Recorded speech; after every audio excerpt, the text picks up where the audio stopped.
njala tandika n'ekigulalogi ekyaleero ne bifunga sinatandika na kigulalogi njala buli muntu yenna antangero sero tabasolo mutano wa kalekezi yenna abere kuno ne family yiwe po ne ba blogger bonna njagala blogger bonna babereko kuno abalya abalina akatengo n'abagenda mwenna mbagala ku video eno njagala mbasomese leero njala batekako mu class katono nnyo saagala baru isomo ba blogger naddala nga kuganti simanyi wali wa NUP nengo oli blogger ganti oli blogger wa NUP njagala kubasomesa lesson yemu nga sinagenda mu kigulalo kikanso kemba somesa lesson yemu esokere bwet ensi Uganda yensi yokka oba yensi ezikyalimu abantu abalowooza nti basoma nenga ate okusoma kubayamba kutegeera na kuwandiika oba kubayamba kusoma na kuwandiika nenga amagezi ate balina matono abayita ba elite ensi Uganda ku bantu abayigiriza bagirimu singa bali basobola okukola ffe balowooza nti tulwasoma bye tukola yandibadde yavaawo dda we tuli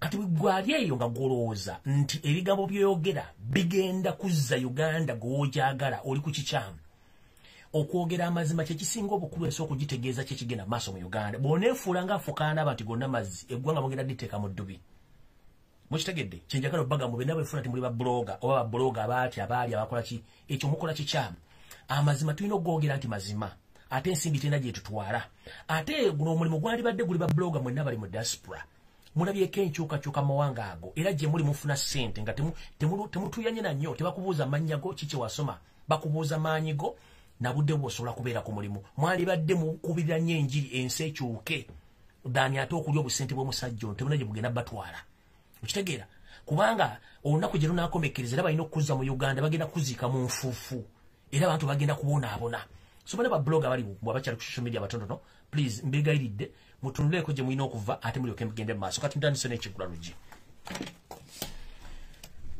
ekigulalogi kyalero njala tandika n'abaana bonna abali mu diaspora abo buwala n'abo bulenzi bali mu kukola njagala buli omu bw'abanga abuulira muganda we ali e Kampala ali mu Uganda mutegeeze nti okusoma kuyamba kuwandika na kusoma otherwise okukola okutuufu tekwetaagisa kusoma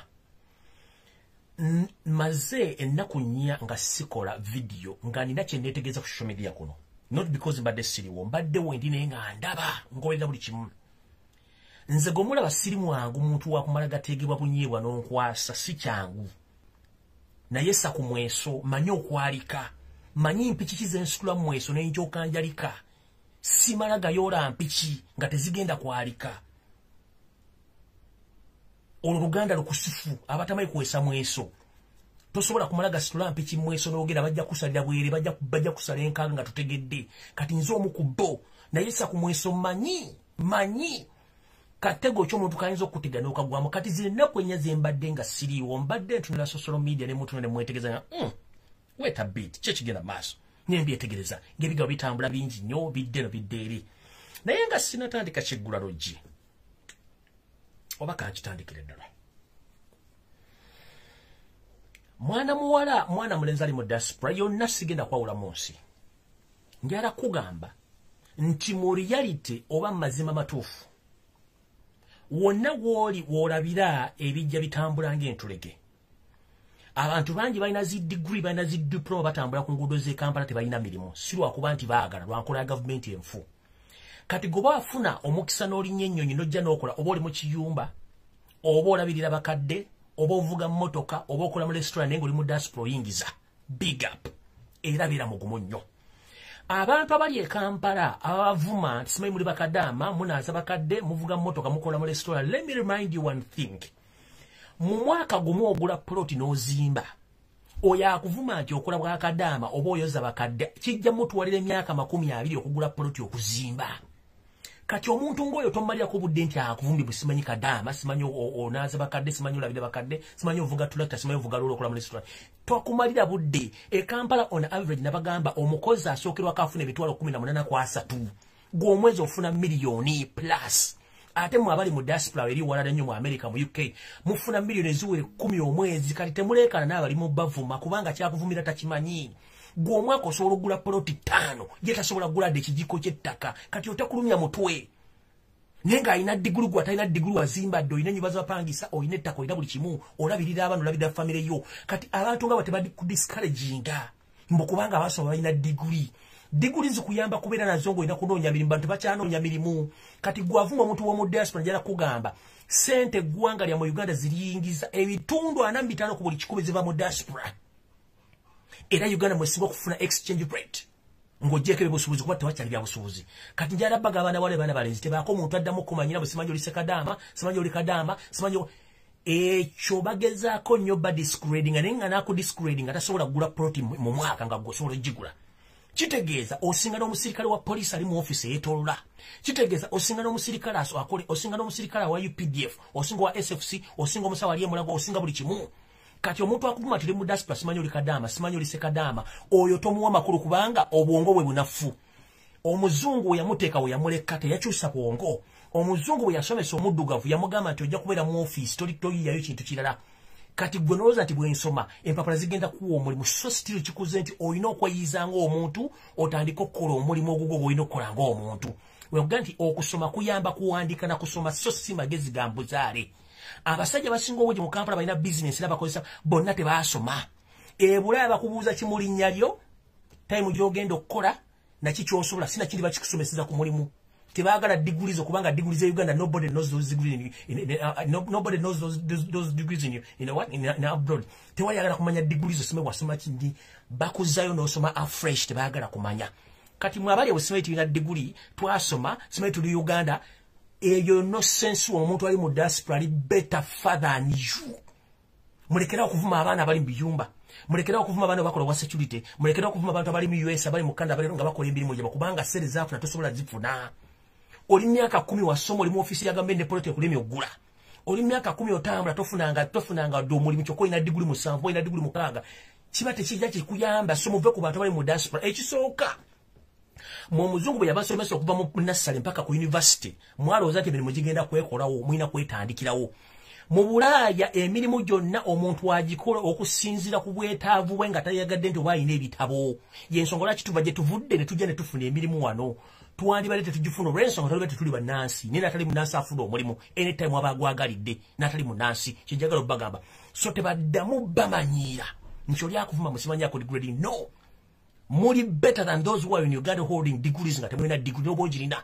Mukimanye nti omuntu okubeera omuntu era okubeera nti oli musajja oli mukazi ng'oteeka okubanga weeriisa weeyambaza weetuusaako buli kimu. Kati omuntu atakuliisa atakunywesa atakuweerera school fees baana ataguliranga plot bambi tumuwanga amakulu kubanga yempejje zino ensejjere ensejjere eziva ku bye tuyita bigaza zinenswa ensejjere ezibuuka ku makya ne zivaako ebyoya tuyita ebigazamba. Ebyo byosanga bitambula nga tebina byoya ku makya ezenswa baziyita ozinza okubampa wowe ensejjere. Kati ezenswa zosanga tezina byoya ku makya zibayita ebigazamba. Kati abantu abali Uganda nga akuvuma ng'oli mu diaspora tomuwabudde kubanga oli bulungi nnyo n'omusinga kubanga tebatambulangako. Wamanyi nti omuntu yasoma yasinga okutegeera naye nga tejjukira omuntu ataasoma ng'asobola okweriisa yenywesa ate nga yeesuza ate nga gwe yasoma gujja okukolako ensimbi ate gwe yagala akukolere project proposal ate akudonatingire then wabeerawo ekikyamu. So nno mwena bali mu diaspora please mbeegayirire temuwa abantu abo makulu mbaleke bafiire mu firimu zaabwe. Ekyo kijja kuba bulungi bajja kitegeera kyekibadde ekigula lugi kyaleero. Omuntu yenna avuma ali mu diaspora please okola nsobi kubanga ekonomi ya Uganda ffe tuginako ebitundu 45 ku buli 100. Ebisigadde mu abatuvuma nti tulina bye tukola oba tuli tukola ffe tuyimirizaawo ekonomi ya Uganda. Ekyo mujja okusobola okutegeera ekigula lugi nkimaliriza bulungi nnyo ntandise video y'olwaleero. Kansubira nti Yoseri tabasira mutano wakalekezo otuuse kuno. Yoseri bw'oba otuuse kuno ku firimu eno ku video. Nina video eziwera 443 ku social media kuno. Njagala kirayifayinga kino. Olwale maze nnaku olwalwakuna maze nnaku 3 nga sikola video nga nakyengoberera. Nga nakyengoberera nseesi mbagendi ze nazannyako omweso era ngumanyi nazannyako dduulu nazannyako sonko nazannyako teppo emizannyo gyonna egy'ombuto n'egy'ombukulu nagizannya sina kye simanyi. Kati mwe muyinza okulowooza nti nze ndi muwumba tuutu sitegeera oba sobola kwetegerera ntegeera. Babloga mwenna abalya ssente mulye ssente zammwe I don't mind, I don't care. Nze sigenda kufuuka jirikiti nti buli anaava eri akakookolima atanayiga nakwesangula ajja amanyire nze no tekijja kubaawo. eddagala lyeri kubasirikira ne kubasirikira njagala kola clarification nina video eziwera 400 ku platform yange ate before nga sinagenda eyo njagala kola kye tuyita clarification kyekitya nakakola page eziwera 6 zonna nga zitwaliwa government yo yose tubasoma mutano wakalekezi ne bahakazi banne ne bazitwala nga bawandiikako no sense wabwe nembaleka era nemba informing anti page ezo muzigalo muzireporting. As we speak right now, nina page bajita Kajubi Freddy 2 yeyo. Mujira bulungi? Eye page je nina sirina page ndala. I don't own any other page. Kajubi oba Kajubi Freddy 2 ye page je nina.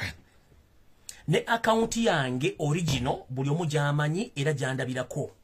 Era iyo eriko Fred Bwa'Lumbuye sirina nina account ne page sirina kintu kyona kirala.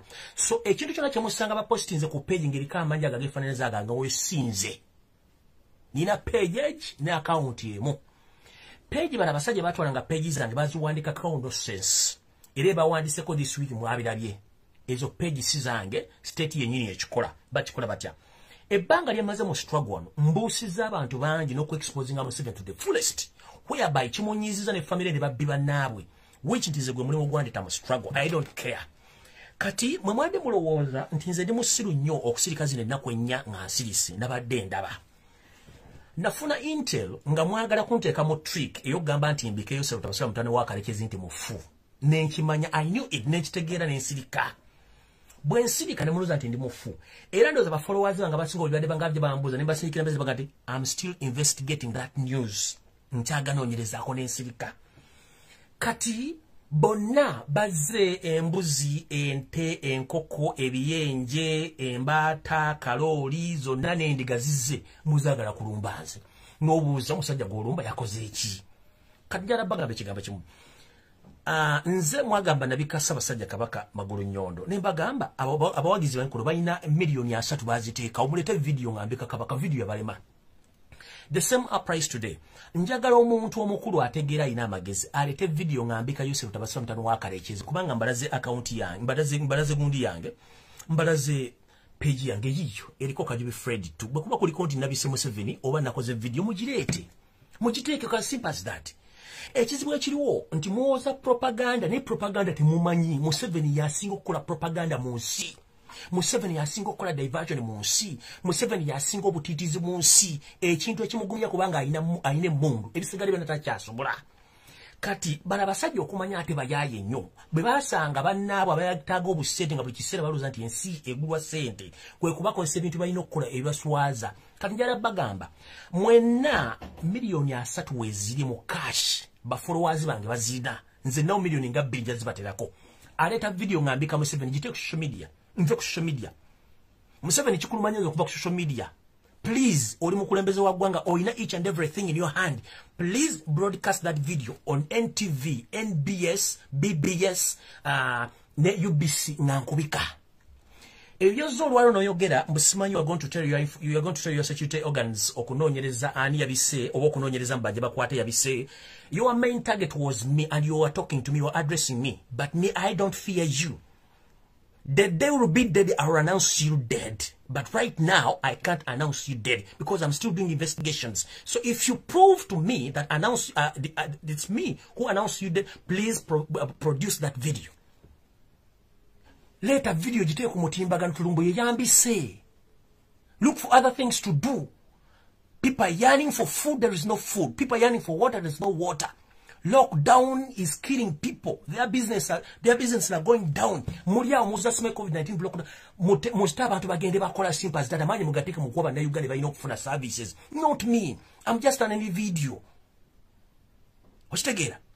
Sente musa sanyo kadagambo gana siri ononyereza almost guno mwaka genda kwera gwa kunango ononyanze muntu omo. Bwemba nkola propaganda lwaki munonya. Bwemba nkola propaganda lwaki musindika obizibu na ku social media bujje bulumbenze. Omuntu wabanga akola ekintu ekirala kituufu mwesonyiwe ignore him or her as simple as that. Okitegeera mulete video mugite ku social media nga nabise Museveni nze nabamanya nabasoma mwenna manya n'ekinajja. Kati for your information okumanya basajja mu okusoma era kwa munguba Mwadidde ne mugenda ku TV yamwe ne mu editing ka video bane bagayibwe nti sigenda kalagana kuba nakazanyedda.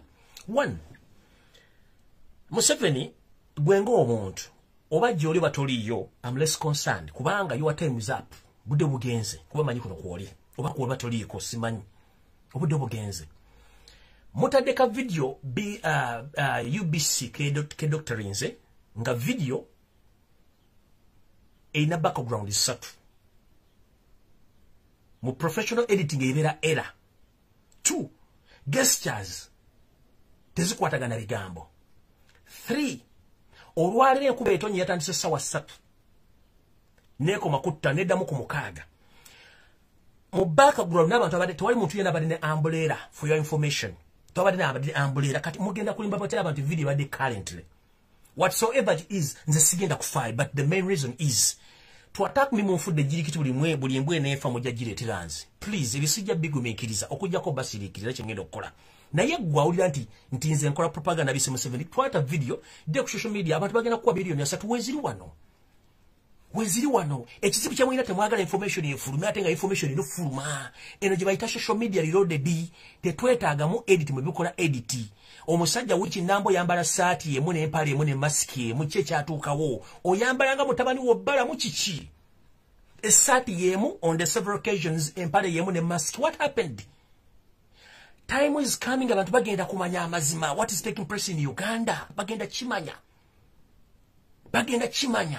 and time will tell nja kuba wendi kubanga for your information ebyogambye okutisatisa wano ze tebantiisa na kugamba if I'm to come back to Uganda ngenda kuddanga sirina musango kubanga this is my constitutional right okwogera ku nsonga ezigenda maaso mu Uganda sirina mundu siri muyekera diwadde mbozi ogerako mulikuba nti mukozesa obutamanya bwammwe okuddira amateeko gafula kifula nenge ensonga kimutiisatiisa mugenda you've sent here many or almost 100 spies okunoonya they failed osindisi bambega ogenda kusindikaani nakugamba my last words to you you yourself board nobuli mawabo ojje wano obasindika mutabani wabanga gyali naye ajje wano obasindika mukazi obano mutabani wogundi lwaboogo ajje wano nze nfuke hiro kye nabagamba setaga bintu bingi nnyo setaga gwerinyanga omuntu ojje wano tosindika kubaba balemwa ino temugiyita Uganda temugiyita South Africa temugiyita simanyi mugiyisa nsi kize mumanyira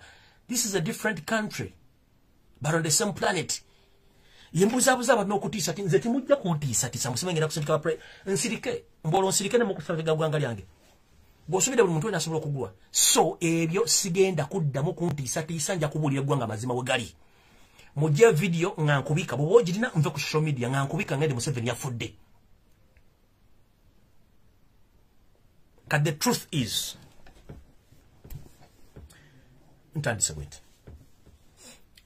yosere tabasula mutano wa karekezi ne babbi banne baludde banga babuzabuza banna Uganda mukubabuzabuza nga bawa information yenfunga bagigenderako mweno.com era mulimu abaana basoma IT asobola okumanya kino ekintu ki doctoring kino ki editing n'akizza wali era abaana babuuse ekintu batwagala kati obuzibu obuli Museveni aspendinze almost 20 billions of Ugandan shillings ku social media okugitaninga edde ku saidi eganye. That's why nti ba blogger bonna abasinga obujirize is bogera France because they were paid to do so. 1 Museveni ayagala kulaga international community nti Uganda tekyali political wrangles kyekisooka ekyokubiri ayagala buli muntu abenga ali ku saidi yenga amwogera which is not okay and which is not right ekisoboka nobody is going to be on your side. That's why them guru wali opposition okitegera ekyokusatu Museveni agezezaako nnyo okukola diversion ku social media nenzi kuba me particular nenzi kuba diversion ezeziruwa esooka ndowooza mukire bino bintu bya covid obubbi babuza ddala atune sere ziruda batazoogera ne bateeka ebibozibozi kati mama Fina oyo omu ku bantu abakola diversion omukazi omukulu simanyi abitekisa mukolde birthday simebiki ono mwala akola ku BBS telefina ono agaba ebiwojjolo bejjobera nti alinga agaba ennyongeza y'akatungulu mu katale nono boyfriend we gwe bayita Lwaso omusajja omugagga mu Uganda wokka osanga omusajja omugagga yekka particular mu Uganda gwe bayita ono Lwasa ng'ali mu bibozibozi eby'ekisiru kubanga sente zalina size za gavumenti teri musajja mugagga alina business asobola kukola musajja kudda ku TV mukalula amaaso emirundi abakajula bye bava muno ng'ali ku TV emirundi emeka osanze kali mwirigi nga ali ku TV emirundi emeka osanze Sudiri nga ali ku TV oba emirundi emeka osanze Kirumira oba Kirumira atera okubeera mu public mugagga ki mu Kampala gw'osanga akola ngono omusajja Lwasa. That is pure diversion on Mugari from a girlfriend way. Some of us will movie we azanya. It's up to you to diversion. You want to cover na Uganda bafune kutulo basiza. Tugenze mbusimanyi ebasime bana unsinzo okufa ko kine kitu mumwe kenyimo wakizimbidde nga mwagala kunkwatira muzire baga bati mujja kunkwata nazanya domweso. Tugenze ku nabbanje okugaba sede nga akube simu ensinzo nezigabye sente walora ko prime minister abongereza nga akubira omuntu ntisede zatuse. Walabye ko president wa America oba vice president nga akubira omuntu tisede zatuse oba Kenya. Oba mu nsi yonna era bakikoze ono nabbanja kubanga baagala diversion ekyo kitambula ku social media for a week nga babuzaabuza abantu sente system buli muna Uganda essimu yeri mu system Airtel ina network MTN ina Mange ina Orange ina. It's just a matter of call contract mwezi wa MTN mwezi wa Airtel ne mujigamba enamba zonna ku mobile money zetwa selecting zezino but there is no need to call. It is a pure diversion. Ne information njina kusereza nabbanja zonna temuloza nimugenda zifuna abantu bagenda ofuna central bali set walo ne kyalo kibanga byasaidize kasoko se ne chairman kenyini tali kulukalla amanya agali mugaba gwira apatava bitundu ebyo era mbakubira omulago takungula mugende mukolenga obudde bukyali temudda kusereza nabbanja kuba teziriyo bwe kabanga akasanke kabali mu kamera kamanya ebyoya ate bajja bekana mbale tenenganga tekijja kusoboka. Tugenze ekya mobile mana kifyu bagenze bakuletedde John Black simanyi neka sex step ka fulumie omusajja omukulu ali mukaba. It's a pure diversion. Okitegera kati bagenze okuleeta ono omusajja bagenze ku social media kibali basubira ku social media ebera ka abantu abawemula ekyokuumula twakijja ku tujufula political nga abantu bana focusinga ku nsi ku social media kwali ka abantu abazini ebimansulo bana Uganda aboneto abakubi bali ne badda ku current affairs. Okitegera kwali kaba we muzinga kugwe muri mugwa bagwa kwemura awone tubateke bali tubateka mukakunta etuga anti social media platform eina kubera ya national matters national issues so bonna bali bazimbi obutima kubanga twakyusa media okujijja mu kiri kyebaji baluza nti yabasegu yabawe muzi yabimasura ne kijufula nti eri used okukyusa eggwanga mu ngeri yonna esoboka abo nabo babera mu kategori nga bakola ki nga babereyo kati. According to those facts, yensonga lwaki basindise buli kiyenje kyonna kijje kirumbenzi, which is okay. I don't have problem with that. Kubanga ebyo tubirwaniddemu okumala emyaka 4. Nze okuvuma it's not a problem as long as nwanirira nsi yange. Ate njagala mwenna media ya Uganda ne ba blogger mutegere ekintu kino kankibadiremu olwaleero. Tewali kyabusiru tewali kyabusiru kankibadiremu bulungi mukitegere. Tewali kyabusiru muntu kyayinza kwetuma mu nsi eno eno message njagala egende ku media za Uganda zonna ne ku social media babloga mwenda bafula mutegeera nnyo. Tewali kyabusiru ku nsi eno muntu kwefula nti mugezi ninga ate musiru atya. Ekinyira bwe kyewunzika kiba kirowooza nti n'omuntu gwe kiraba bayewunzise kati namwe mulabe ensi ffenna tugenda kwewunzika. Ekinyira bwe kyewunzika bwe kiti kiba kirowooza buli muntu gwe kiraba naye aba yeewunze n'emiti gyewunze n'ensi yeewunzise. Kati that's the system eri mu Uganda abantu basasula okuba nti bewunzisa obwongo ne media yeewunga. Nze sigenda kuwunzika mutwe gwange ate sijja kuwunzikibwa. Kati mmwe abeefudde nti mwe mwasoma mutegeera. Nze najja mu struggle okulwanda abantu mu Uganda tebasoma tebategeera tebalina amagezi baavu mponga byoya kati sirwanirira mugagga kubanga omugagga ina sirizo zikumala. Enamba esinga okujja bana Uganda baavu abasoma batalina mirimu abatasobola kweyogerera bemufuuli nga tebategeera benajja okulwanirira. Sinwanirira nko family ya Museveni sinwanirira nko family ya muntu bategeera balina ssente nwanirira muntu wa wansi omwavu gwe mwagala okuloza eti mwe musinga okutegeera. Kati mwenna media z'omu Uganda TV radio stations ba presenters nammwe abali ku social media ba blog bawa ssente mugenda kusirwa mwefudde ebinyira ebyewunzika. Bwe kyewunzika kirooza nti ensi eri upside down kandi namwe bwongo bwamwe banda Uganda twajja bazukusa teri kubateekamu eyembera mulooza nti balinga binyira mmwe binyira. Bwe mwewunzika temusobola kukyusa muto okulaba bintu ng'ebyo bifaanana. Ffe tulina okulaba bintu ng'e ovuunika ekitabo kino nomala okivulika n'okikyusa esayidi eno manki kyekiriyo. Kati bakulu bwe mbanga muli binyira mwevuunika media z'omu Uganda ne government nga yevuunikirako mwebale nnyo okujja mu kwevuunika era mwevuunikira ddala temuzuukukanga. Ekyo kyo nkimaze. Abananvuma I'm very happy with that. Era njagala nnyo munvume kubanga sirina budde bwamwe bambi. Sirina budde bwamwe kuba kye musasulirwa. Nze mbadde ku social media kuno emyaka gigenda mwenani yali ansasudde. Kubanga njagala nnyo eggwanga lyange. Teri kintu kisinga kya mwendo nga ggwanga lyo. Teri kintu kisinga kya mwendo kuzuukusa muntu eyebase gwe bagenda okukola ekikyamu. Kati government kyetagala kuwulira era kyesasulira ensi empya n'enkadde, sente empya n'enkadde. Kati buli muntu yenna yeewunzika, simanyi ndi bloga, simanyi nze mpandiika nnyo, simanyi nze postinga nnyo, simanyi nze nkola live. Ebyokuwemula mbikole muwemule, ebyokuzina ebimaaso mu bizina ebimaaso, naye mbaga mulinga ebinyira ne TV za Uganda bapresenta bonna mulinga ebinyira. Ekinyira bwe kyewunzika kirowooza buli muntu yeewunzise, ne gavumenti ya Museveni bwe ne Museveni waako yalinga ekinyira yewe yeewunzika bw'ati. Alowooza buli omu yeewunzise. Period. We are not fools. Era tujja kukyusa obwongo bw'abantu tubategeeze.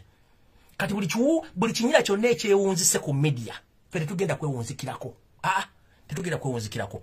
So ezo sente muzirye era muziwoomerwe, naye si buli munayega nti mugenda musirwa. Kyandemu nasigaza abantu 10 ku media kuno nga bangoberera nga mbagudde amaaso, nja kuba ntambula nabo.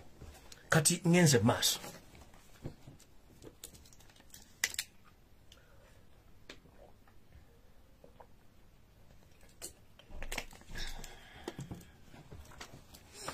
Kati video etandisa. Bannayuganda mwenna abali mu Uganda, more especially those who stays in Uganda, nga mukola business, njala bategeeza.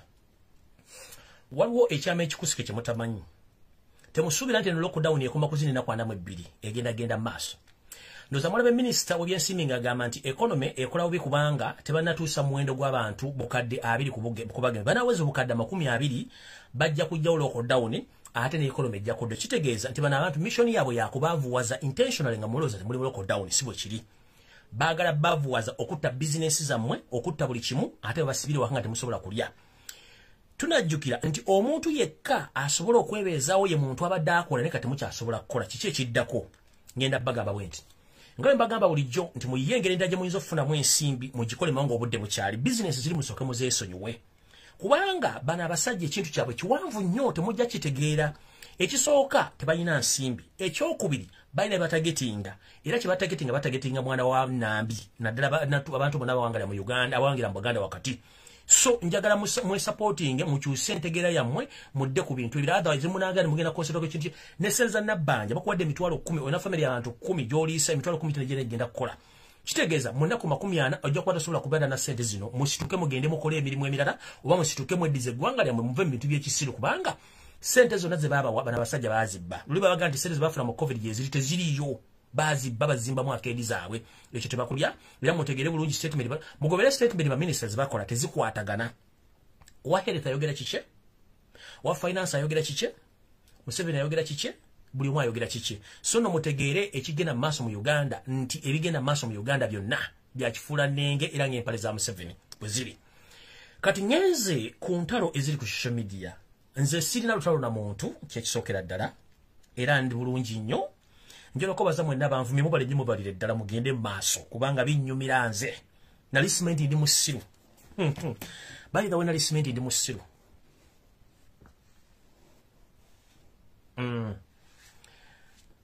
Ebyokunvuma binnyumira kuba nali simenti ndi musiru olw'ensonga nti abagezi bonna baafa mu nsi yonna tetusigalamu abasiru.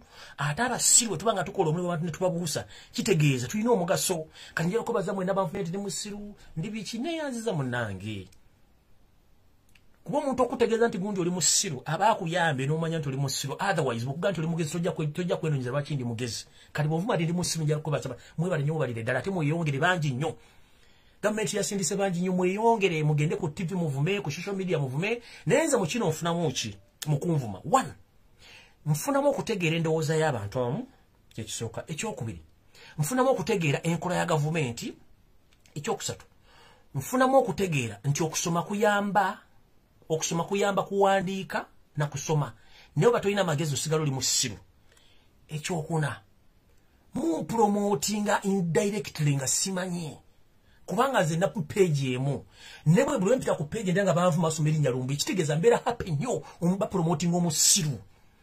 Bw'otuukira okupromoting omusiru ku social media ne ku TV zayo kiba kitegeeza omusiru yaliko. Kubanga teri muntu ayagala mugezi.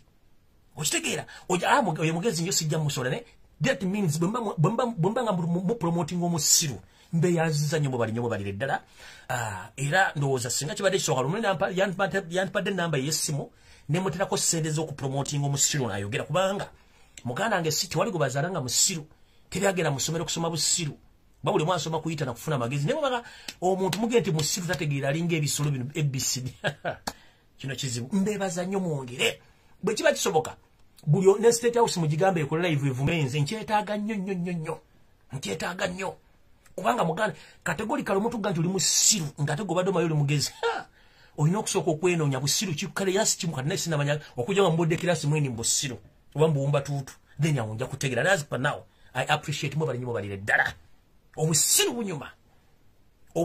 bunyuma era ndi proud nnyo okubeera omusiru. And I hate those who call themselves elites. When they are seated down watching their nations, when they are seated down watching when the nation is sinking. And they think that they know more than others in the planet, in Uganda. So I'm very proud to be a stupid man, but with some kind of knowledge and determination of loving my country. And I very appreciate the work of all those ones who are paid to abuse me. Please continue and keep on. Teri abasinga. Era bemba mwine namba za mobile money olgo bwade sente kujja mulete mbasindikire ne sente mboye mtalo 10 nabanja jabba Luisa omusiru muleta aba wese njagaba baba followers bangi buli muntu inaba je mutera kunonga amvuma promoting atu mu mitwalo 10 nabanja azirisayo nnyo nabanja azijja banguyira so njabebazanya mobile nyobo balire ddala omusiru ono gwe mulaba ono omulimu gwakoledde gwanga tegwogeregeka naye njara kubuuza abagezi mukoze mulimu ki ngire kubu nze ndi musiru. Yes, I've accepted that I'm stupid, but abagezi mukoledde ensi mulimu ki kyembuuza abagezi mukoledde ensi Uganda mulimu ki kyembuuza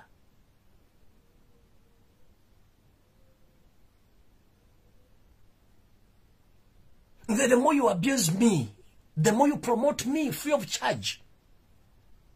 Free of charge. Set a promotions man ku TVs. The more you mention the name Lumbuye, you know mani musiru. Wala galo mandiwa. Njala kumanyu musiru atunula ati afana atali ati era bojjana ga musiru yonti ano musiru mumanyi. Musiru emsajja mulungi nyatu busiza tubulia bintu bingi nnyo. Pipa mwe bali nyobo balire ddala. Awo no sijja kulwawo okujja kubaza ba followers bangu mwenna buli mujali abalwana entalo jesiri nga never say kumitimbagana ejinja olumu bali nnyo balire ddala.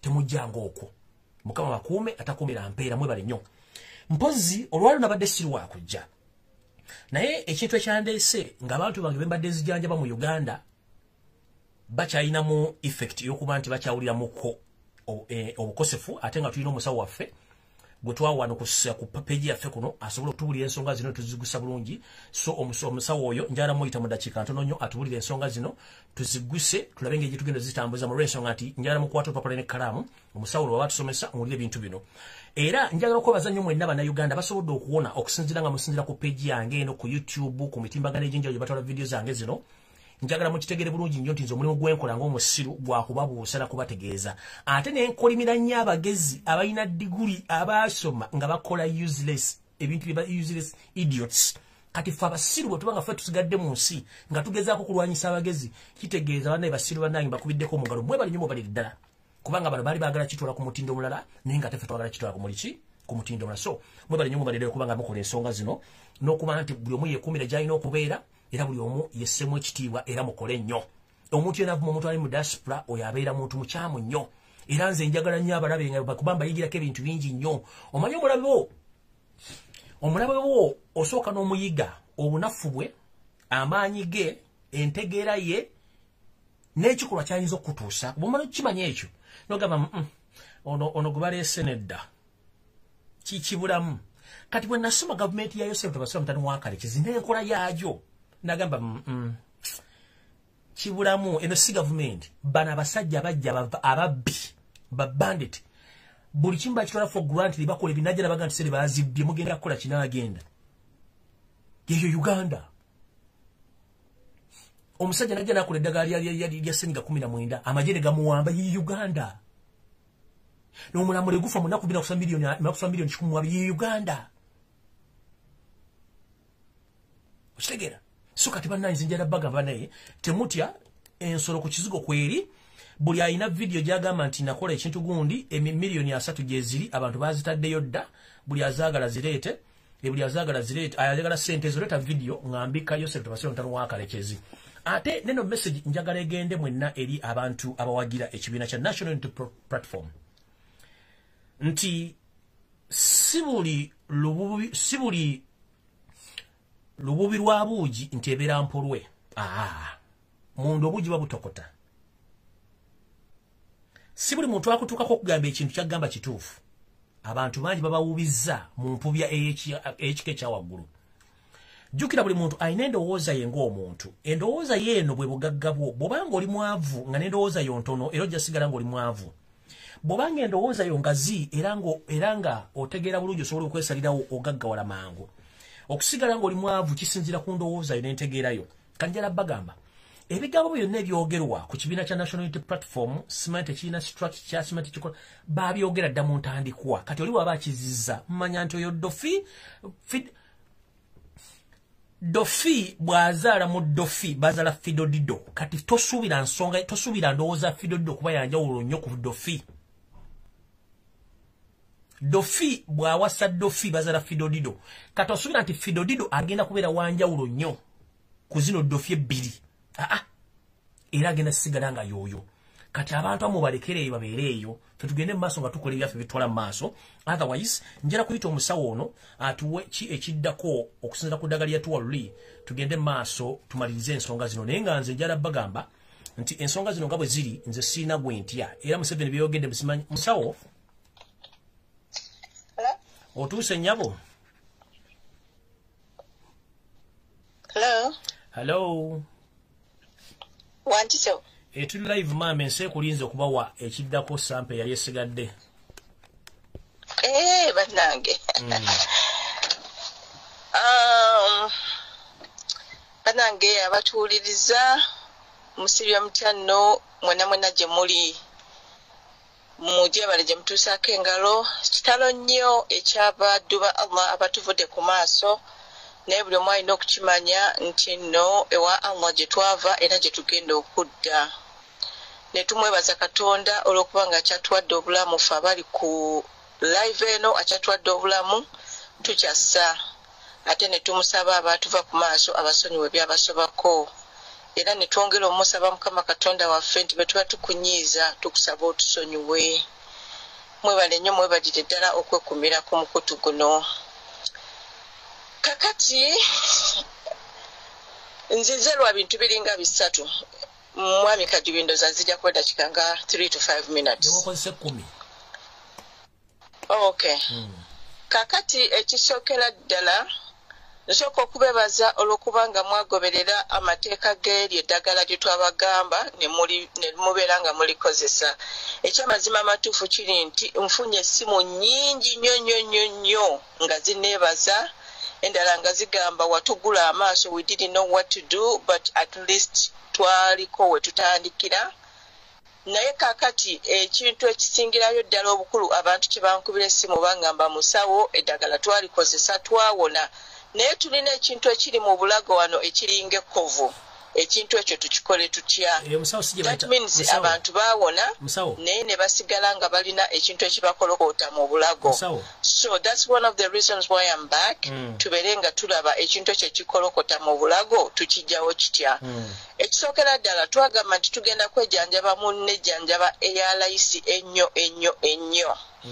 so mbadde njagala otwala ekyokulabirako nga ffe abalwalako ku nvunza nti bw'obeera n'envunza ogitundula so at the base of that nvunza wasigalawo ekintu ekiringa ebbwa kakati manya nti nekyo ekintu ekikuli ku bulago kiringa kiwundu oba kyekyasigalawo but all in all kikolondolwa kiringa kikolondolwa kyekikuli wane ekikota mu bulago ekintu ekyo tujja kijjanjaba n'akantu akatono nnyo nti amazzi obuzi just look womuwola amazzi agabuguma obubugumi beera ng'oganywa buli kiseera omaking sure nti onywedde at least 1 liter a day omanye nti onywedde nnyo amazzi ekintu ekyo kijja kutuka kubanga ekyo kikolondolwa kyekikuli wano mu bulago kyekyekuttewo ekintu ekyo kijja kutuka buli lwonywa amazzi ojja kuwulira nga kitadde bw'okolola making sure nti okolondolwa you split out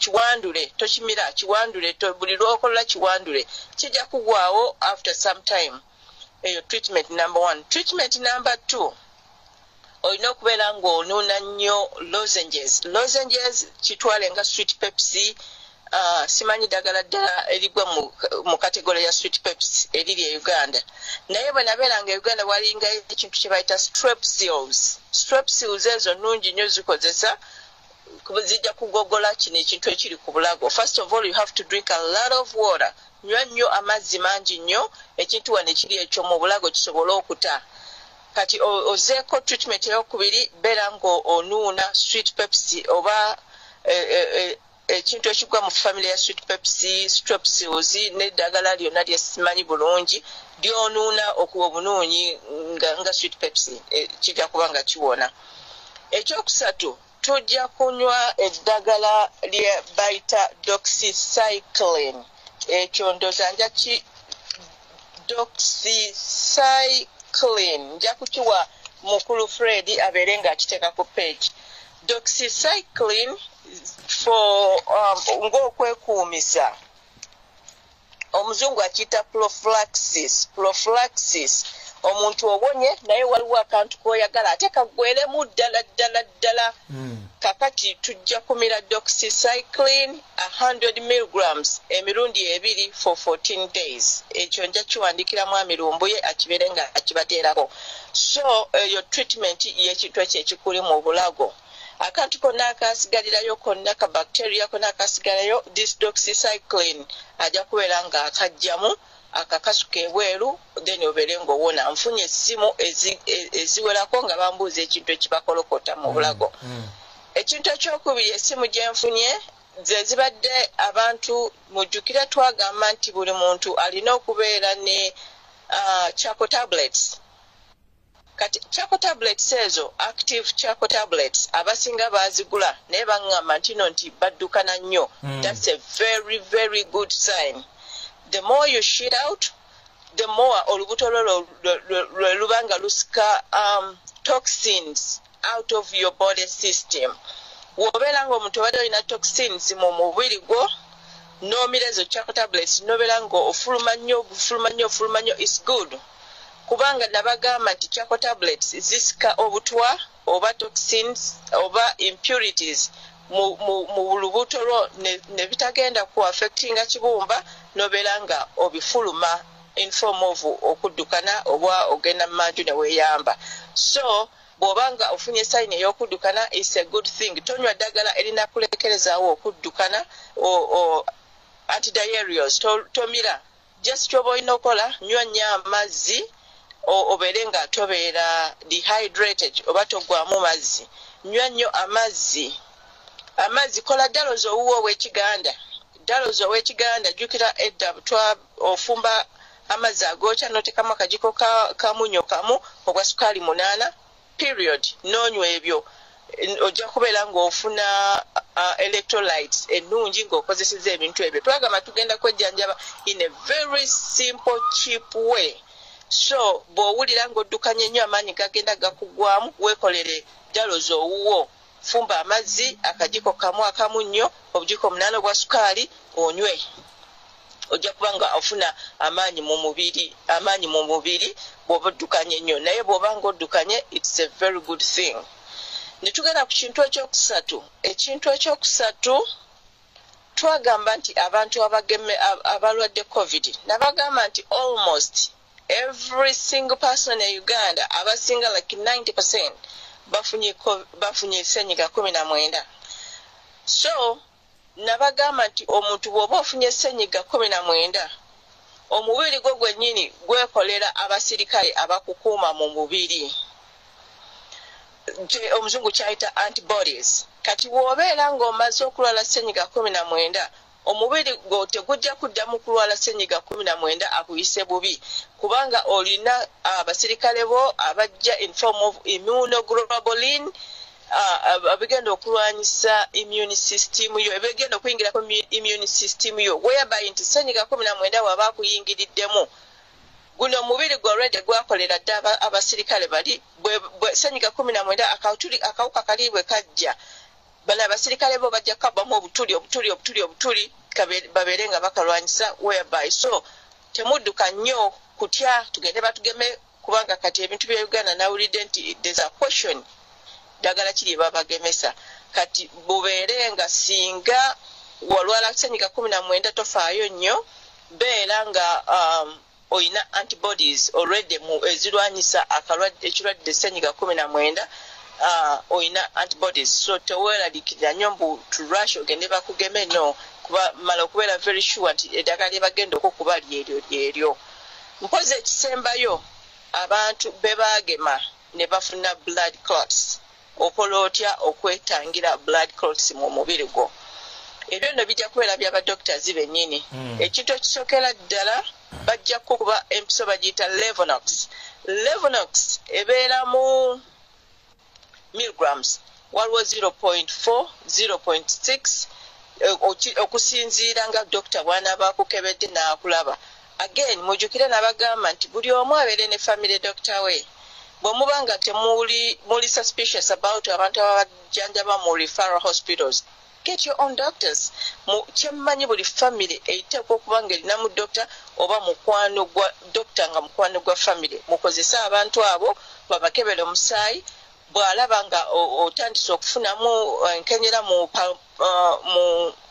mu busuwa bwo abeere nga bakuwa levonox kati ekintu ekigenda okuyamba ffe omunaku owa wansi bw'oba tolina kasente kagenda mu ddwaliro beera ng'omira everyday on a daily basis kye bayita baby aspirin ka aspirin katono nnyo 81 milligrams 81 zoba omira si aspirin ono wa bulijjo bamuyita baby aspirin ako ka baby aspirin kakuyambako okudissolvinga clots kabeera nga kakuyambako notafuna stroke oba ebintu bwebityo beera ng'omirayo at least on a daily basis ka baby aspirin mpozi ekiringa ekisembayo tusobola okukola recap ku ddagala liri naye abantu abasinga babadde baŋŋambye baabimastaringa ne babeera nga bawonye so I think byebyo ebintu bye nabadde njagala okwogerako olwaleero okubeera nti singa baakugema n'owolera liikida nti you have clots baby aspirin ne levonox bibeera bijja kuyamba okugyamu okudissolvinga clots muli mu mubiri gwo mpozi n'ekyekinnansi oba ebyekinnansi bye tuyinza okukozesa ebisumulula omusuwa kwe kufumba ezo enniimu n'entangawuuzi waliwo kye bayita apple cider vinegar simanyi oba Uganda bamuwulira mukambwe nnyo bakiyita apple cider vinegar obifumba ne bivaamu kwegamba omukyuzi nga guli thick akajiiko kamu ku makya kajiiko kamu olweggulo ebyo bisumulula emisuwa gyo bw'obuba bulimu clot yonna ebeera nga edissolvinga ndowooza katukomaawo olwaleero byebyo byembadde njagala okwogerako mpozi kye nabadde njagala okwogerako ekisembayo but you said it's a diversion ye John Black but if it was real ng'omuntu olina mental illness oba not mental illness it's like a psychological torture so I don't know I wanted to talk about it but if it's a scam or some kind of a diversion I'm not going to talk about it so musawo kati ndoza byebyo muganda wange byembadde njagala okuyisaawo ebintu biringa bina abantu mweyongere okubeera nga mukozesa eddagala litwabalagirira mulirina ekintu ekyokubiri bw'oba bakukuba empiso ng'otya nti you might have got a clot okubeera nga omira ka baby aspirin on a daily basis bw'oba ng'otidde ng'ogenda mu ddwaliro bakuba empiso ya Levonox. Ekyokusatu Charcoal tablets twagamba nti singa oba oyinamu engeri y'obutwa mu mubiri gwo Charcoal tablets zigenda kuyamba okusikamu toxins. How does it work? Twagamba nti kitwalenga omuntu alina magnet ne bu metals bikwanso magirita biki buli woteeka magnet ekwata ebintu ebyo ebiringa metals n'ebikwata kati nebyekwata ku magnet. So Charcoal tablet eno bw'ogimira nayo esikayo obutwa mu mubiri gwo. Twala Charcoal tablet okubeera magnet otwale bugirita okubeera obutwa nti singa oba olimize risk obuntu obwo ne bwekwata ku kantu ako nobeera ng'obufuluma mu bathroom. So abantu abangambye nti bafuna okuddukana, that's a good sign nti whatever is in your body system ogenda kifuluma. Ndooza byebyo mwami Lumbuye byenjagadde okukolako olwaleero. Kati nina musawo sobola okuyamba Munnayuganda nga kikwatagana ku ky'obusawo. Nagamba we shall sit with my group tubeere nga tubayambako inshallah. Musawo Katonda agenda linda katono. Mwekuume, wash your hands. Musawo linda Katonda agenda. Ate n'ekyokubiri ekyembadde ekikulu ekisembayo singa omuntu obeera ogamba nti nawadde omuntu haga oba ne banteekako obutwa munaabe nnyo obutwa obwo sometimes obunaabako kwennyini ku mubiri n'engoye ezo muzooze muyitirize nnyo okuuza engoye n'okunaaba. Mwekuume kubanga Allah akuuma omuntu eyeekuumye. Baganda bange kankomaawo tubasabira naffe nga bwe twesabira era nsaba Katonda atukuume nammwe abakuume. Assalamu alaikum. Musawo Katonda agenda sokonireko okugenda musawo. Nina ebibuuzo bibiri byenjagala abantu obaddiremu. Ekisooka njagala otuddiremu eddagala ng'omuntu for starters yakajja okufuna information eno oba yakafuna obulwadde nga luli teyategeera otuddiremu eddagala eryo. Ekyokubiri njagala otubuulire the difference between industrial oxygen medical hospital oxygen enjawulo ki eriwo era ani asinga okubeera nti wabulabe era ani akola ku muntu obulungi. Kyenjagala ebintu biri ebyo byokirifyinga ku bantu bano bategeere. Obaddiremu eddagala eri erasooka abatasobola kufuna information then obawulire medical hospital medical oxygen ne industrial oxygen enjawulo eriwo era ani enjawulo eriwo nabulabe ki omu alina ku bunne. Kyenjagala onkolera then nga tendasiibula. Okay, kokuda mu kibuuzo kya number 2, industrial oxygen tabeera purified. Abeeramu carbohydrate, abeeramu all sorts of things. It doesn't work on human body. It is industrial nga bw'okiwulira nti industrial. Ate ono hospital oxygen abeera oxygen yennyini omuntu nga oxygen gwossa abeera purified. That's the only difference. So somebody will not use industrial oxygen ku muntu kubanga alimu oxygen, alimu carbon dioxide, alimu whatever. It's not purified. Whereas the hospital oxygen is purified, it's made for breathing. So sibinebya industrial. That's a simple question. Era kyekyo kyemuba mumanya industrial oxygen doesn't work on humans. Ali akola mu industries nga bwe mukiwulira, and hospital oxygen is the oxygen that's meant to use for people because it's purified, period. Ekyokubiri twagamba nti eddagala lye twagamba first of all bwe tuba tugenze okwejjanjaba munnejjanjaba ey'ekiganda omuntu olina okukwata entangawuuzi enimaawa n'obisekula ne katungulu ccumu. Enimaawa zirina okubeera nga ziwerako oba enniimu ziwaate toziwaata zisalemu emirundi ena like slice it in 4 pieces. Oyinza as much as you get oyinza okukola enimaawa nga 5 notekamu katungulu ccumu kiba kirungi nnyo n'ofuna katungulu ccumu yennyini gwe bajjako obukuta obutono omuzibu oyo ow'okujjako obukuta n'ojjako obukuta n'omusekula omusekula ye n'omuteekamu. Kati bw'omala okumuteekamu n'oteekamu bwe biba biyidde bulungi nnyo n'entangawuuzi osekula entangawuuzi katungulu ccumu n'enimaawa n'obifumba for like between 45 to 1 hour.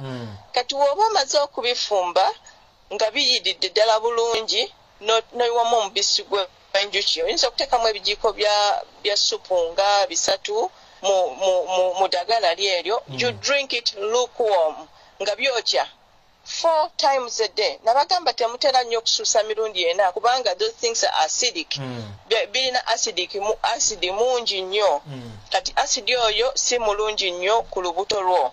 But nabagamba nti yali afudde bw'alemala at least okufuna senyiga 19 obeera na acid because we can take care of that.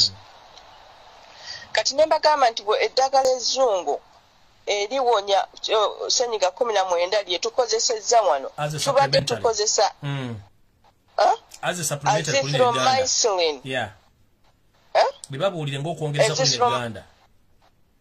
Okay. Azithromycin okola 500 milligrams times 7 days. Okay?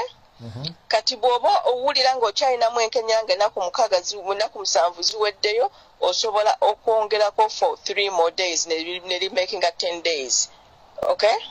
Kati bw'oba omaze kweyennyini azithromycin olina okumirirako painkillers kubanga obulwadde bwa senyiga 19 buluma ennyingo zonna zifa. Abalwadde senyiga 19 omutuufu ennyingo zonna zimenyeka. So you have to have a painkiller of any kind gy'osobola okufuna. Oyinza okufuna panado, oyinza okufuna kyonna ky'ofuna n'okiteekako. Olina okubeera ne vitamin C. Vitamin C 500 milligrams. Osobola okumira emirundi 2 oba omulundi gumu, it doesn't matter. Oyinza okumira 500 milligrams ku makya ne 500 milligrams olweggulo. Oba n'omira kamu daily. It all works. Okay?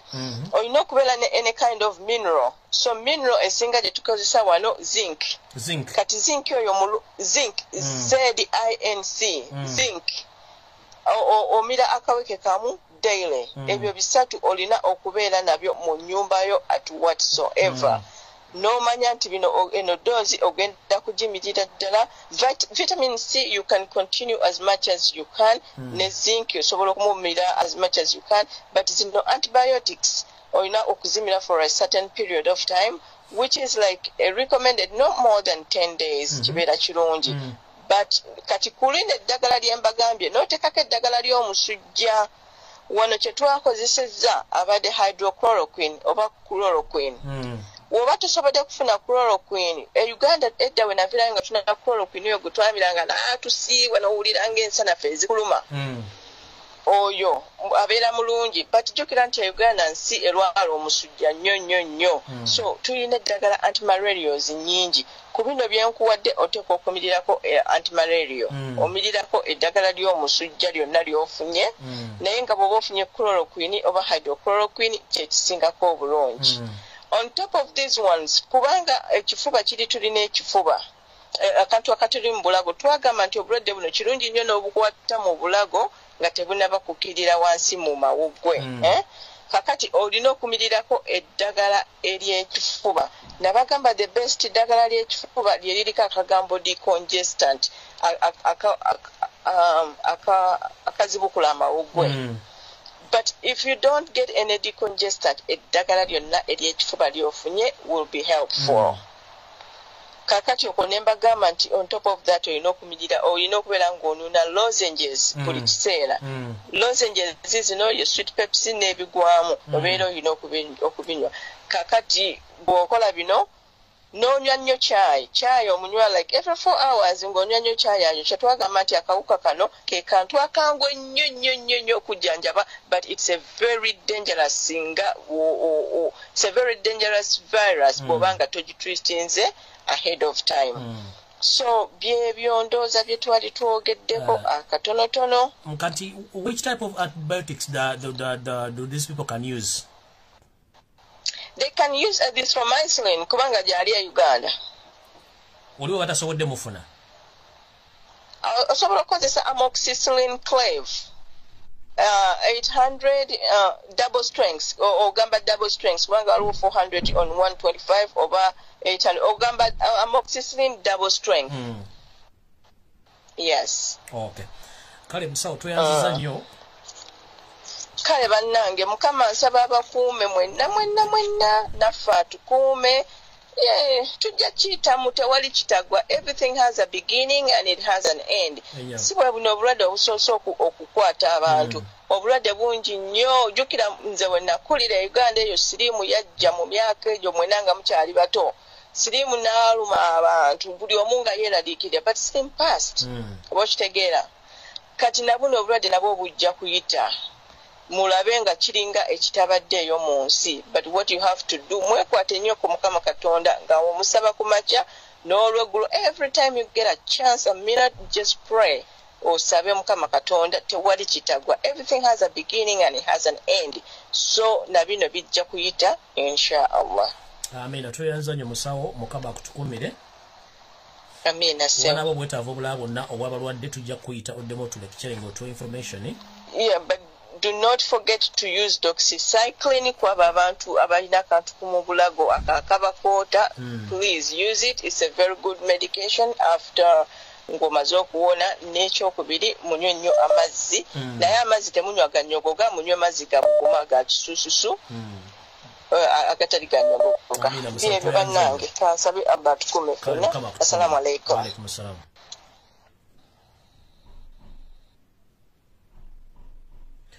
Alright, bannange omusawo muwulidde bulungi nnyo. Kansule nti muwandiise ebintu bino wammanga era ndowooza bigenda bakolera bulungi nnyo. Njala kubaza mwenna abakozesezza eddagala lyo twabawa okuba nti mufunyewo enjawulo era n'okufa kwakendera mu Uganda n'amaliro tegali congested ennyo nga bwe kibadde. So ffe wano ku page eno bye tukola bino bye tukola era bye tutegeeza abantu. Ffe twagala nnyo abantu okusinga abeefula nti babaagala nnyo. Okitegeera kati buli ali eyo bugamba munno nti ewali mata oba ewali information weewana basigadde bonna bali ku byabwe. Ffe tusasula kukolererwa, twesasula nga tukolera eggwanga lyaffe, tetusasula kwagala nti kulya mu ggwanga lyaffe lukwe. Nkiddamu twesasula nga tulwanira eggwanga lyaffe so si kulya mu ggwanga lyaffe lukwe.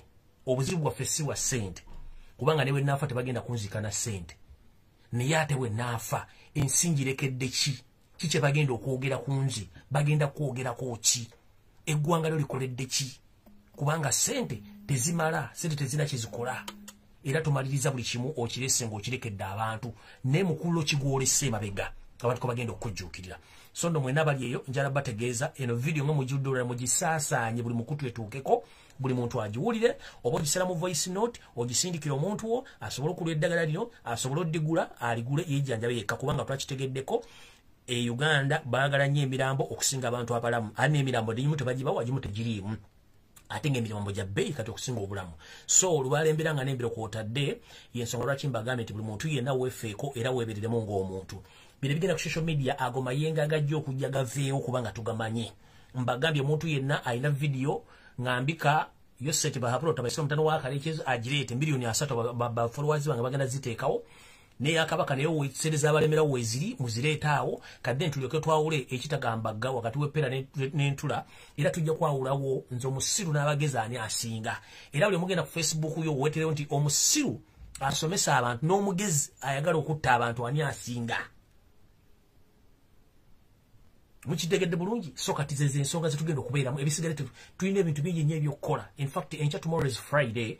It's going to be an open roof discussion. Open roof discussion yankya olunaku lwakutaano buli muntu ogenda kwemala eggooga ku nsonga ezigenda mu maaso mu Uganda.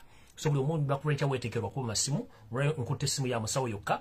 Olunaku lwenkya tugenda kubeera ne open roof discussion eri public. Buli muntu ogenda kuteesawo ekye, ogenda kukuba essimu gye nteeka kuno mugimanyi bulungi nnyo mwogere ensonga zino. Naye nga nfundikira message yange egenda bweti. Eno message njagala egende wa Yosef Tubasire mutano wa Kalekezi. It will take you years to get a person like me who can address the nation. Osasula abantu billions and billions of money to distract people. Kabera minister ono mukyalo omukyalo ali mu kutusomesa sawa zino. Kabere Luther Achenge tasobola muyimirira maaso. Kabere Dr. Dana tasobola muyimirira maaso. So zino program ezandibadde nga ziyamba abantu ate muwoza mutukola propaganda. Then kati mweddeko kijja kutwalira obudde okusanga omuntu asobola okwogera nga nze. Ebyo mugambo simu muntiisa tiisa musindisa n'abantu 10 okunnoonya temujja kunfuna.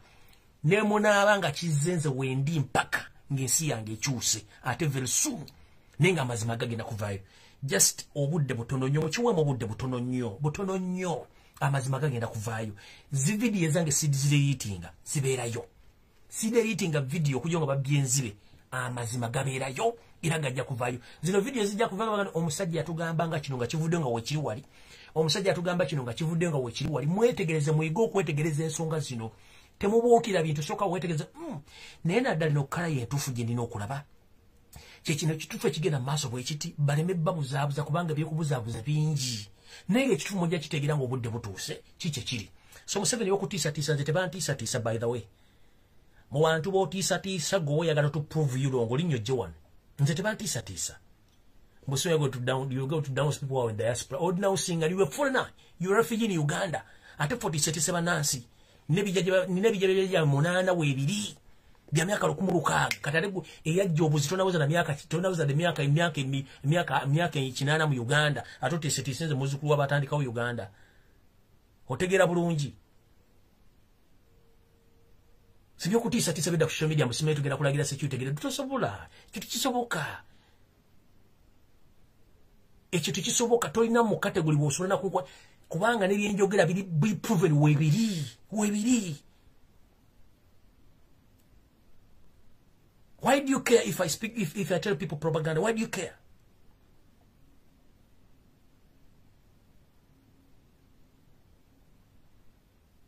Nze sina kyentya ne banga abangenti bani nja kuwoza omusango ngusinge kubanga it's my constitutional right.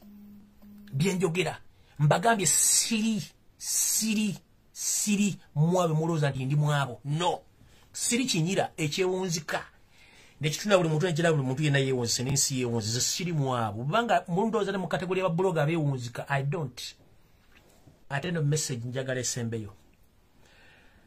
Bonna abakoze omulimu ogwabadde ku social media nga bwe gwatambudde njagala obebaza mwe bali nyo balire ddala. Era mbawagira mugende mu maaso. Mugende mu maaso. Bassa abaana baffe mu campaign eno yokka bassa abaana bawera 10. Basinga omuntu yabise yose tabasaba kutano wakalekeze. Bawuda blogger basimanyi uyeta no wanopo. Basimanyi ate okubika no.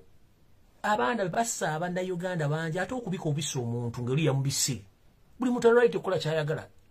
So bagundi mufune byokola bingi nnyo. Kitegera neza byokuntiisatiisa musima tugenda sirika bakime ordina wonsingani. I belong to Uganda. I'm Ugandan and I'm Muganda. I'm proud to be Muganda. I'm proud to be Ugandan. That's why I'm saving my fellow Ugandans. You are a foreigner. That's why you care about the Banyarwanda. That's all. And you see the fellow Banyarwanda coming on social media yapping around protecting you. You think we don't know? You were Rwandi, original Rwandi. You came as a refugee in Uganda. That's why you're yapping. You are building Rwanda. You are using our taxpayers' money to build Rwanda and Congo. So if we come out to express our concerns about the taxpayers' money, you start intimidating us. I'm not among the people you intimidate because I speak the truth. You keep on promoting those Banyarwandas on social media to come and yap against women. No, that is wrong track. Get another way of to approach these issues. People are yearning for food, there is no food. People are yearning for medicine, there is no medicine. You are intimidating me. As who?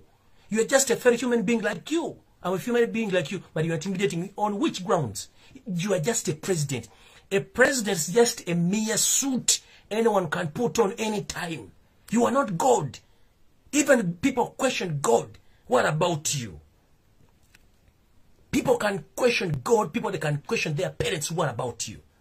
We are here and we are there to question you. And we need answers. But whenever we come to question you, you start intimidating people. Go and intimidate your kids, but not we the Ugandans. We are here to stay. And we are ready to ask you questions and we need answers. Because we didn't vote you. We vote Robert Kyagulanyi Ssentamu as our next president, not you.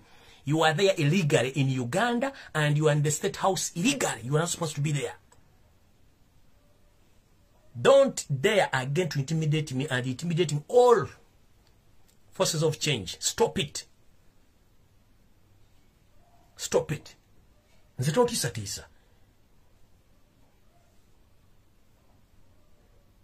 If you're man enough with the 2 balls board and come here to Sinkane Taksim Square, if you're man enough, and I bet if you're man enough with the 2 balls, Museveni board that plane and come to Turkey, we meet in Taksim Square without any bodyguard.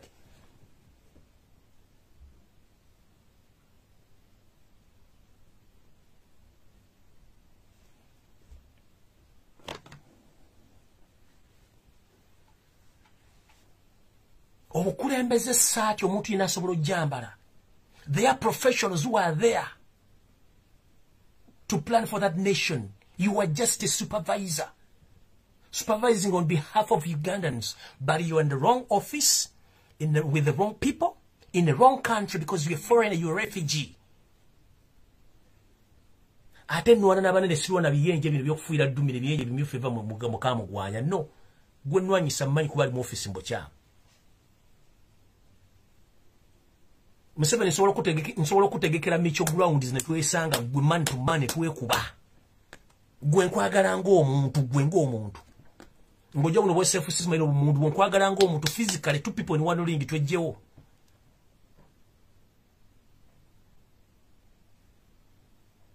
Sina gwe nwanyisa family yo naawe bantu aba kategoriza abantu aba family yo naawe. Bana basigadde bona zino bana bona bawuji ba bunyama. Gwe bobo ina bolozi bbiri ngoli musajja Museveni linnyo je. Towe Micho ground tusinkanewo. Bantu aba nkulagireko bwerere.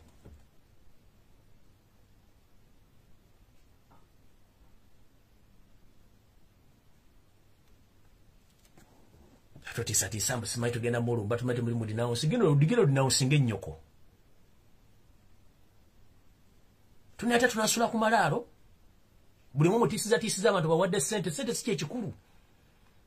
Mbeera ntyo okubanga abantu bannayuganda bannayi bali mukka mutalina sente za kulya. Bambanja rate, business zigudde, abantu bafa, oxygen sente muzibbi, ne sente z'abantu bugete tezinatuuka, era nze nsanyuke nsigale kuba mugala mu ggwanga litambula. Abaana bali malwaliro bafa. Abaana bali makomera babatta. Imagine bana bamwatadde bana abaana bemwakubye emigo ne mbajjamu n'enjala ne mbajjamu amatu ne mbajjamu amasumba lese mu koti nga batiriika. Ng'eyo nsi gye mwagala tubeeremu.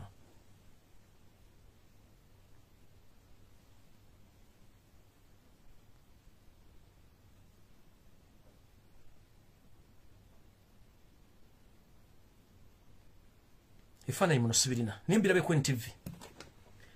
Abana bakwata mbabakwata simbe bakwata ku lwa katumbo amala. Abana mbakubye bonna bazze amu tebasobola kutuula. Enjala teziriimu. Mwaba kutula emisuwa. Mwaba kutula amagulu. Constitution esema ki? Ngero omulamuzi naye ajja atula musango nobwaze kuwulira musango kigwowulira. Museveni nkwepukira gwe ng'omuntu physically njagala twekube babiri. Tosamu SFC ani gwogu babiri. Setaga muntu mulala yenna nkwetaaga gwe kennyini gwe. Nsete bantiisa nze otalwange lubala muntu ku muntu otalwange lulu naawe. Oli mu Uganda mbukyamu otabana Uganda mbukyamu ensimbi za Uganda zikosa mbukyamu ne office joli mu nkyamu. Atontiisa musime tujja kulinawo senga tujja kukimayo. Omaze emyaka ena onoonya osindika bambiga na katwina bwe waleese. Yinda kunkusomera nando bwasindisa waliwo nono eyaze simanyi yaze bamanyi ze mbalaba mugenda okujjanga nabategedde dda. Yinda kuba no mmala okulaba wano. Yinda ko mmala okulaba wano. Mwina ne bemwasindika wano. Kammala okulaba wano. Guli kwotegeera nti nayo nololo janja kutegeera.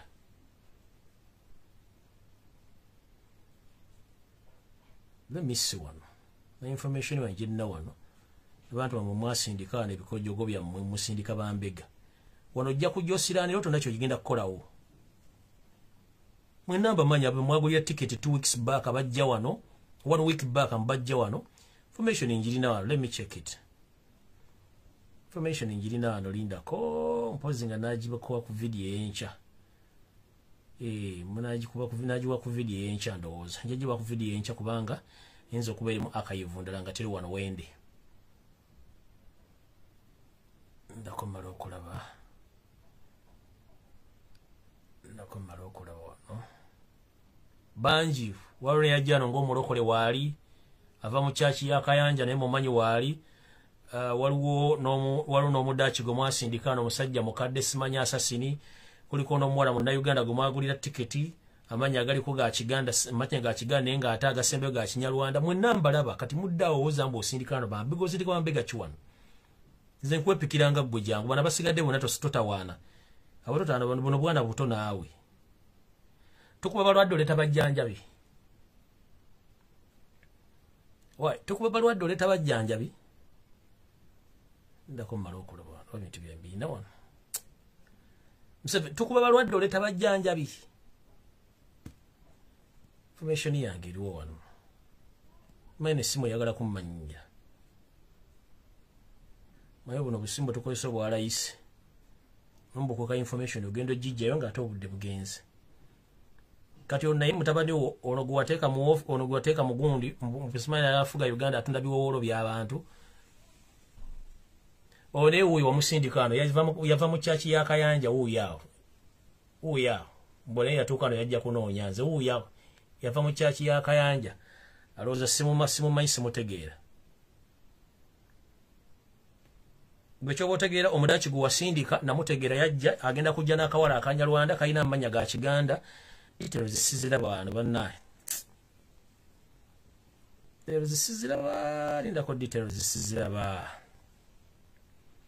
lindako wano mmala okulaba a minute please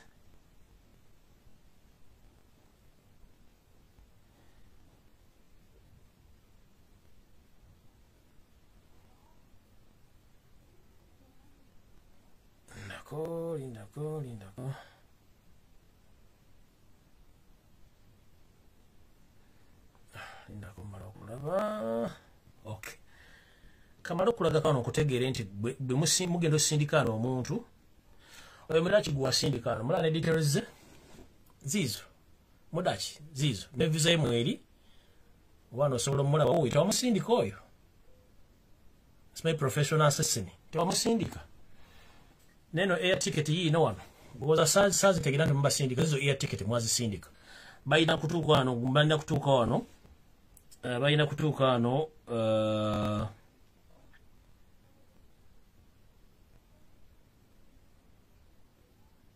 nte gibanga amaze okutereera bulungi jagadde bategeeza nti bemusindika bonna mbamba manyi mbamba manyi bulungi nnyo era mbamba tegeera mbamba tegeera ono muwala omunyalala gwe wasinga bamuyita Kotino Juliet yeyita Kotino Juliet Kotino Juliet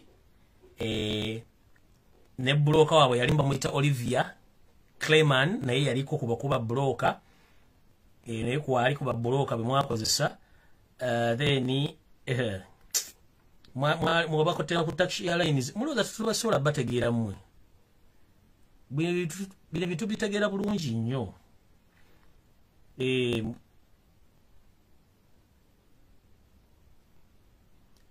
ne buloka omulala yere Juliet Nakamanya Kotino Juliet Nakamanya Kotino oba yeyita Kotino mukyala munyarwanda oyo simebanga oba akola mu SFC Kotino Juliet akola mu SFC balina kutuuka wano nga 3 nga 4 era nabo bali muno bazunga mbamba mmanyi kati guba ogenda sindika ntotawana kusindika bantu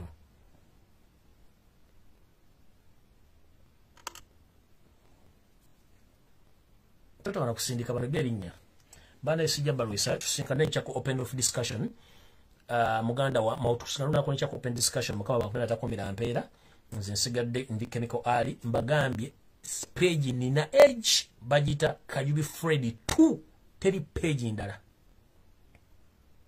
kyonna kyemusanga ku social media simba bazanya video zange no page nina edge bagita Fred Kajubi yeyo page yokka gye nina sirina page ndala teri page ndala gye nina yeyo yokka page gye nina ebyo nemusanga page bataddeko ebintu eyo sinze ebyo State House yebikozesa so sinze noza mukitegedde bulungi so ebyo naye bakola bena babikola ku ono nalinnya lyange n'ebyo abonamba manyi mbetegereza bulungi nnyo olwo nekyengendo kyusa mbwe makola video zino kubanga muyitiridde akamanyiiro nze njagala balaga nti akamanyiiro kamwe kalina okukoma so nno byebintu ennaku lwenkya tugenda sinkana mu open of discussion tujja kukola ensonga ezo tuzimalirize buli mwayogera ensonga ze yenna kenjagala wano batera katono nnyo kenkyayagala okwetegereza wano then tugende ku nsonga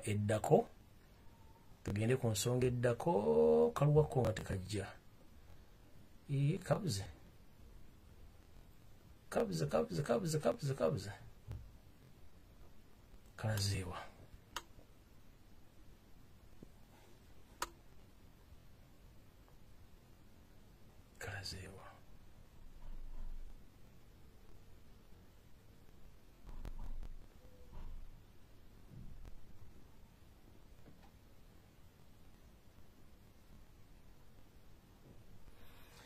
Okay. Kati okutandika lunaku lw'enkya ngenda kukola video nga nziteekako akantu akemulabye waggulu Kajubi at Fred Kajubi 2. Kansubire mukalabye mu comment note mukalabye kentaddeko awo at Kajubi Fred 2. Okudifferentiatinga fake pages balize bakolerako neyange. Mu typing net mukalabye akantu akentaddeko. Badde na video kateekako nzijukidde kamazo gendako. Mukalabye akakaliko waggulu akali mu blue. Kenjagala mukalabye bulungi nnyo ako. Mukalabye sirina page ndala eno yokka at Fred Kajubi 2. Mukalabye bangambi bakalabye ekoko ka page nemu yokka ne account emu ngira tekateka ko ngatandika video kuma badde nkerabide nenkateka collect so mujja kunsonyiwa nenga kyecho okujja obulimba wana basajja bakola ku page bagamba sina budde mukubika ensejja kubika ekulinze nzi sina budde mukubika mukulu era wadde call byadde simerudda bye badde nga mukola vlog tuwa mwezi siri kubika ensejja kubika mbudde butufu sirina budde wo gendo chimibando boyagalo chimanze siri muntu ina musawo ogenda kunvunaana ndi munna Uganda alifu yasobola okwogera ensonga zayagala so kitegedde mukulu so bane mukama bankumi na 10 mpera tusinkana na kurencha mu open loft discussion mweraba kako kali at Kajubi Freddy 2 never